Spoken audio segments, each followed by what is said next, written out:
Vamos começar aqui o programa falando dessa briga que tá rolando agora, STF versus presidente. A grande verdade, política. Uma mentira repetida 1000 vezes não vira uma verdade.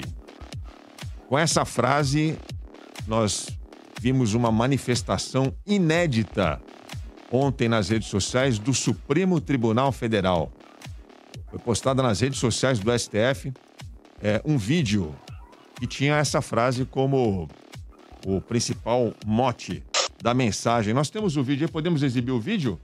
Está nas redes sociais do STF, Twitter, Instagram, Facebook, solta aí. Uma mentira repetida 1000 vezes vira verdade? Não. É falso que o Supremo tenha tirado poderes do presidente da República de atuar na pandemia. É verdadeiro que o STF decidiu que União, estados e prefeituras tinham que atuar juntos, com medidas para proteger a população. Não espalhe fake news. Compartilhe as verdades do STF. Bom, essa mensagem repercutiu muito, não podia ser diferente. Como eu disse, é a primeira vez que o Supremo Tribunal Federal se posiciona de forma tão direta contra uma fake news, contra uma mentira. Fake news é um nome bonitinho, né, para a palavra mentira. O nome certo é mentira. Uma mentira propagada pelo presidente da República muitas vezes, há muito tempo, a de que o STF teria impedido o presidente de agir na pandemia, no enfrentamento da pandemia. Bom, é claro que o Bolsonaro não ia deixar isso passar batido e ele rebateu hoje, logo pela manhã, com os seus apoiadores ali no cercadinho. Ele disse que o STF é quem divulgou fake news. Ele disse que o STF é quem mentiu. O Supremo decidiu que as medidas restritivas impostas por governadores e prefeitos não poderiam ser modificadas por mim. Aspas do Bolsonaro, isso, tá? Ele continua. Na verdade, o STF cometeu crime ao dizer que prefeitos e governadores, de forma indiscriminada, poderiam simplesmente suprimir todo e qualquer direito previsto no inciso 5º da Constituição, inclusive o ir e vir, mais que estado de sítio. Porque se eu decretar estado de sítio, só entra em vigor depois que o Congresso aprovar e se der problema, eu respondo. Fecha aspas do presidente Bolsonaro, dizendo que o STF mentiu, dizendo que o STF comete crime. Gente, às vezes a gente lê as notícias aqui e elas passam assim, né? Mas você tem que dar uma parada, respirar e pensar o seguinte. Vocês conseguem imaginar, assim, em algum país da Europa, o chefe do executivo chamando a Suprema Corte do país de mentirosa, de criminosa, de ter cometido crime? Ou, do outro lado também, a Suprema Corte de um grande país na Europa chamando o chefe do executivo de mentiroso? É grave isso, não é, gente? Quem quer começar aí? Eu acho que realmente o presidente da República falar que o Supremo Tribunal Federal cometeu crime, que é o órgão máximo, né, que a gente tem da justiça, cometendo crime, é por si só grave. Mais uma vez a gente tem o presidente da República repetindo um roteiro de enfrentar o Supremo Tribunal Federal. Isso é constante. Toda hora o Bolsonaro tenta colocar o Supremo na parede, isoladamente ou em conjunto, isoladamente através dos seus ministros. E esse é um roteiro frequente, ou seja, o Bolsonaro está o tempo inteiro mantendo a corda tensa ali, colocando o Supremo na parede, e depois ele tenta dar uma aliviada, né? Esse é um roteiro que a gente já conhece. Ele dá uma cutucada, morde e assopra, né? E daqui a pouquinho ele fala, não é bem assim, não foi isso que eu quis dizer exatamente, e no dia seguinte mais uma bordoada. Enfim, o que a gente sabe, o que a gente viu durante essa pandemia? Os governadores e os prefeitos trabalhando para proteger suas cidades, suas regiões. Essa foi a verdade. Não teve bloqueio de ir e vir, como o Bolsonaro está falando, foram coisas isoladas, porque o Bolsonaro, em vez de assumir a liderança dessa pandemia, de combater a pandemia, que era a função do presidente da República, proteger a sua população, o que o Bolsonaro fez? O Bolsonaro, em função de um discurso de proteção da economia, ele queria que todo mundo fosse para a rua, certo? É que a gente sabe disso, que todo mundo fosse para a rua e todo mundo morresse, porque o Bolsonaro não estava preocupado. Se você morresse, se seu pai morresse, se seu filho morresse, o Bolsonaro não estava preocupado com isso. Ele queria todo mundo na rua, todo mundo se contaminando. A gente estaria hoje com a variante Delta, YZ, com todas as variantes possíveis, porque esse vírus ia fazer uma festa maior do que está fazendo até hoje. São 552 mil mortos, e esse número, a gente daqui a pouquinho vai ultrapassar os Estados Unidos como o país que tem mais mortes no mundo. Nós vamos ser recordistas, medalha de ouro em Olimpíada de Mortes. Infelizmente, essa é a nossa triste realidade. O Bolsonaro é o culpado disso, é o cara que está fazendo esse trágico roteiro da nossa situação. Estamos no caminho, estamos no caminho. Pode falar aí. Paulo, eu concordo com você, né, que assumir esse protagonismo de combate, enfim, de alinhamento ali no combate à pandemia, na verdade, seria, de certa forma, assumir uma responsabilidade, tudo que o Bolsonaro não quer. Então, eu só discordo no sentido de que os prefeitos e governadores tiveram uma atuação só para proteger a sua região. Pelo contrário, acho que não só a sua região, mas como eles se organizaram, né? A gente viu, os políticos do Nordeste se organizando, mostrando que houve uma falta, né, de organização por parte do governo federal, né? Então, outros níveis tiveram que se organizar, foi além de proteger a sua própria região e ter que pensar ali nos demais. E quanto à briga com o STF, o que eu acredito é que já estava muito imposta ali, já estava nas entrelinhas, né, há muito tempo. Então, quem não se lembra, né, não só do Bolsonaro falando várias mentiras contra o STF, mas os seus seguidores mais fiéis também, a Sarah Winter, né, convocando aí protestos contra o STF. O que surpreende no que aconteceu mais recentemente, né, nessa fala do STF e do próprio Bolsonaro, é que agora não é só nas entrelinhas, né? O STF, que sempre teve uma postura um pouco mais comedida, né, na crítica ao federal, dessa vez, nessa fala, acho que deixou bem claro que, enfim, é uma mentira. Pois é. Alexandre Nagaki, você que acompanha a política há tanto tempo, você já tinha visto algo parecido? Você lembra de ter visto algo parecido assim, de uma troca de acusações entre a Suprema Corte, o STF e o presidente? Porque é importante notar que na mensagem do STF, eles se dirigem ao presidente, eles não falam à presidência. O recado é direto ao presidente Bolsonaro. Não é isso, Inagaki? Sim, porque Bolsonaro é um político que já se habituou a sempre criar conflitos como estratégia até para se defender de todos os inúmeros erros que estão se acumulando ao longo do seu mandato. A gente já se acostumou com as estratégias de tentar desviar a atenção de investigações que estão sendo feitas ligadas a escândalos de corrupção, ou agora a gente viu todo o barulho que está sendo feito pela CPI. E assim, é o modus operandi dele desde as eleições, né?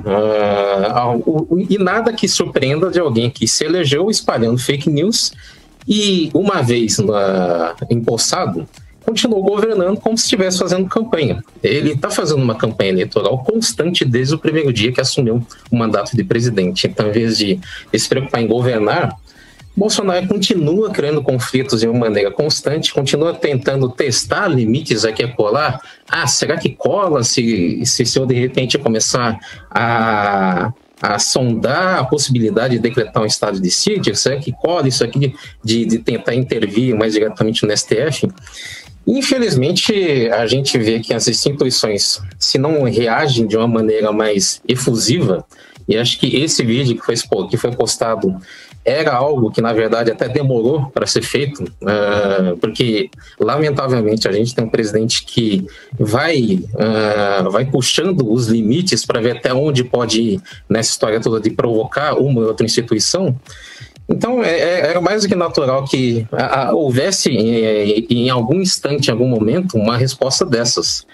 Hoje, dia em que, inclusive, o nosso caro presidente afirma que, enfim, vai divulgar em numa live provas de que eleições passadas foram fraudadas. É jogo de narrativas, né? Estamos aguardando, vamos falar dessa live já. Agora eu queria perguntar para o Victor Greenbaum. Victor, a frase "uma mentira repetida 1000 vezes vira uma verdade", usada pelo STF com a negativa, né? Não vira uma verdade, é uma conhecida, famosíssima frase atribuída ao ministro da propaganda da Alemanha nazista, Joseph Goebbels.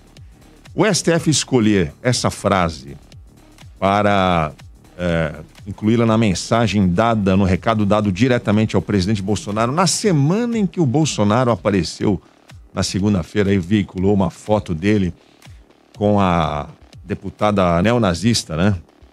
Na verdade, o partido é o partido considerado de extrema-direita. Nazista, não importa, né? Aquela deputada alemã que esteve aqui na semana passada, na imprensa alemã, veicularam fotos do Bolsonaro com a deputada Beatrix von Storch. A escolha dessa frase, minha pergunta é: a escolha dessa frase específica do Goebbels para mandar esse recado nesta semana foi casual, na sua opinião?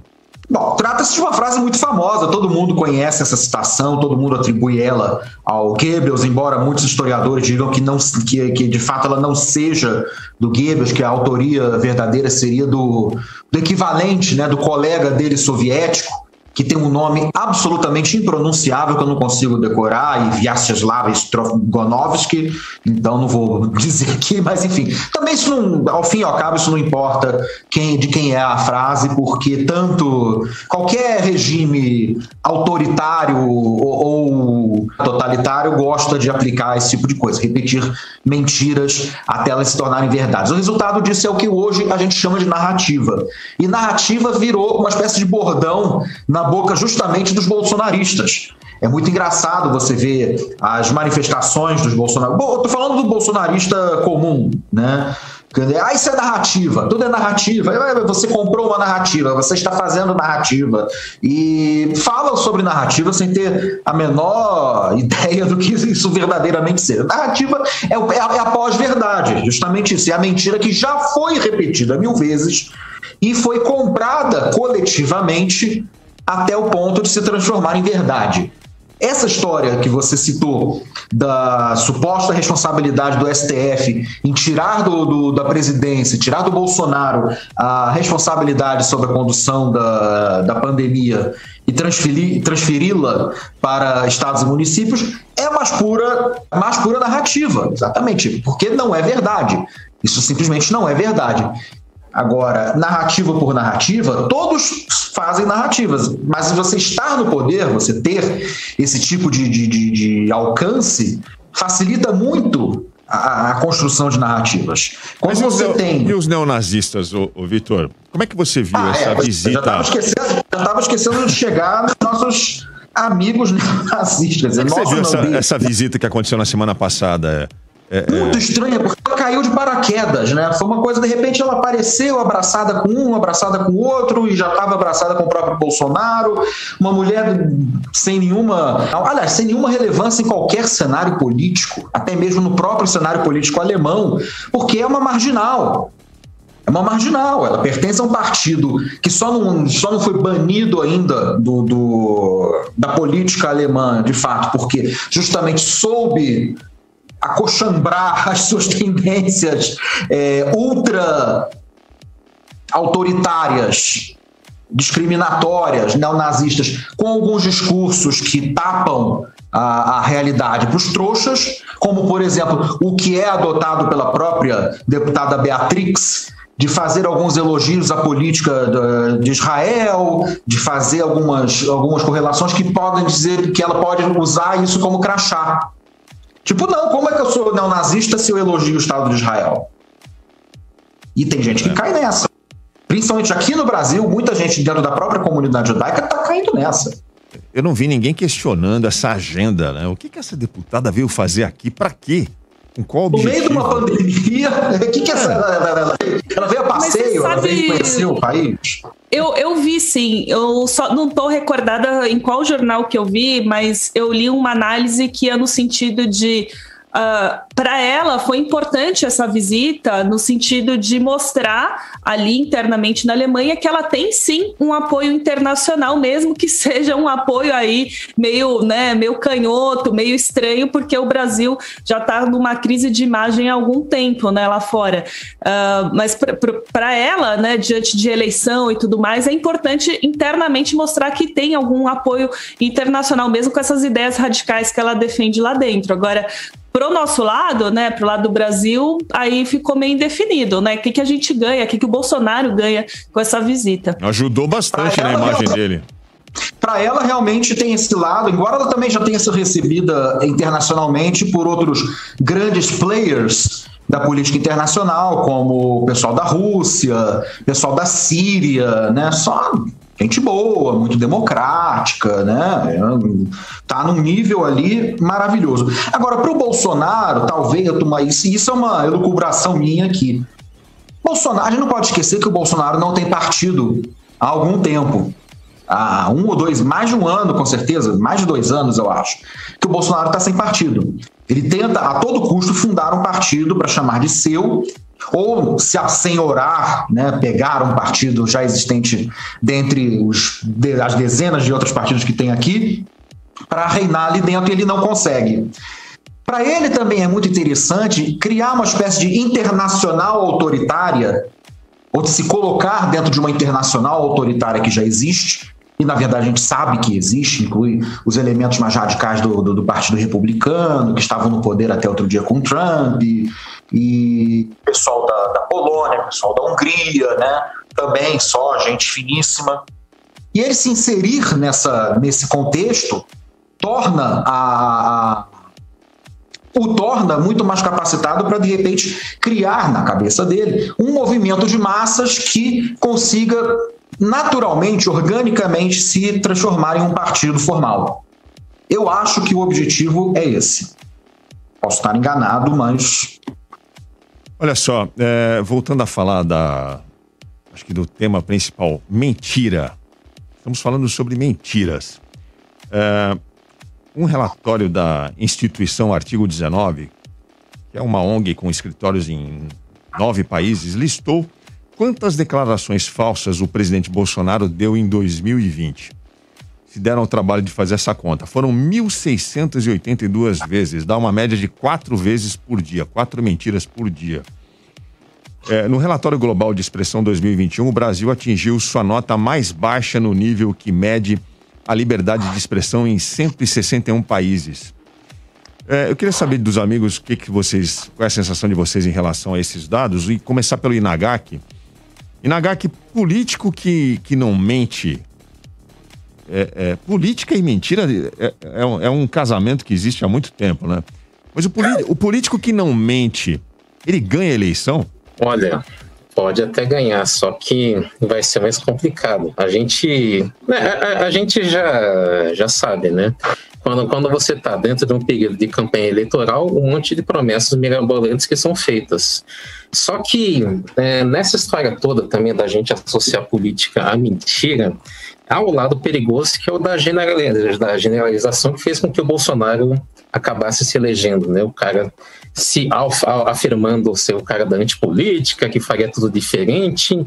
Algo muito paradoxal vindo de alguém que já se reelegeu para o Congresso tantas vezes, por tantos mandatos, né? Mas acho que a questão delicada aí é realmente a associação com mentira, porque lamentavelmente a gente está vendo o resultado das pessoas dizendo que todo político é ruim, nenhum político presta, isso e aquilo. No fim, o Brasil foi capaz de eleger o pior presidente de todos os tempos, né? Então é complicada essa correlação, Aldrin. Acaba queimando o filme de toda a classe política, né? Como um todo, não é isso? Porque o Bolsonaro... todos nós sabemos que existem muitos péssimos políticos, mas o Bolsonaro conseguiu bater todos os recordes, né? Sinceramente, eu não consigo visualizar um governante tão incompetente, alguém que insiste em governar focado só naquele nicho dele, né? O resto da população que se lasca. O importante é agradar por exemplo, os supremacistas que simpatizam comigo, o pessoal das igrejas que gosta de mim, e o restante da população fica ao Deus dará, né?